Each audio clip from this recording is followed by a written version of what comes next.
Qarabağın transfer məsələsi isə bəli, mütləq mərkəz hücumçusu alınmalıdır. Və qeyd edirlər ki, məsələn, Qarabağ əvvəlki heyətlərin çox dəyişikliyi olub indiki heyətdə.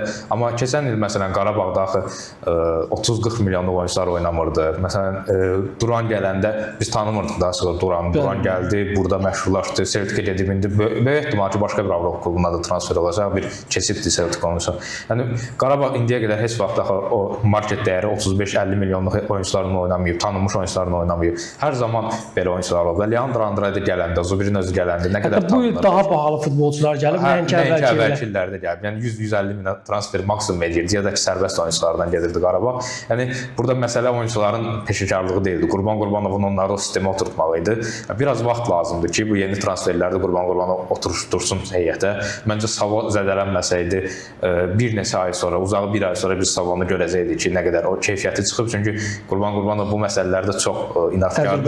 O baxıb arxayın olmadığı bir oyunçunu transfer etməyə icazə verməzdi komandaya.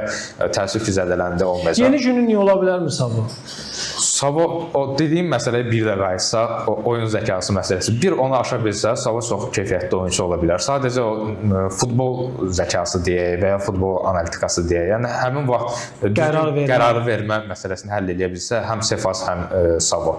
Məncə yaxşı keyfiyyətli oyunçu olacaq. İndi zədə bilmirəm necə qayıdacaq zədədən, oktyabra qədər olmayacaq. Ən az ay yarım. Qarabağ oktyabra qədər play-offlarda, indi liqa mərhələsində keçsə orada, Premyer Liqada, yəni sadəcə Sefasın ümidinə qalıb, liqada Musa Qurbanlı ilə nə qədər davam edə bilər bu sual altındadır. Hələ vaxtımız da var, bir ay transfer eləmək olar, bəlkə bir mərkəz hücumçusu və biraz da tanınmış bir oyuncu artıq getmək olar. Mərkəz hücumçusu üçün yaşın da fərqi yoxdur o qədər.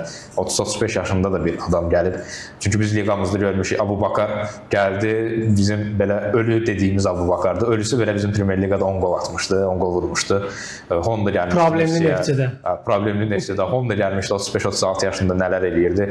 Qarabağ düz deyəsi vaxt getmir belə yaşlı oyunçuları transferin. Amma ümumiyyətlə transferə getməsi sual altındadır. Biz belə məqamlarda Qurban Qurbanov adətən özü komandanın içindən kimisə kəşf edir. Məsələn, Juninho'nun gedişindən sonra çox yeni transfer gözlənilirdi, amma yeni transferdən çox Camilo Duran kəşf olundu.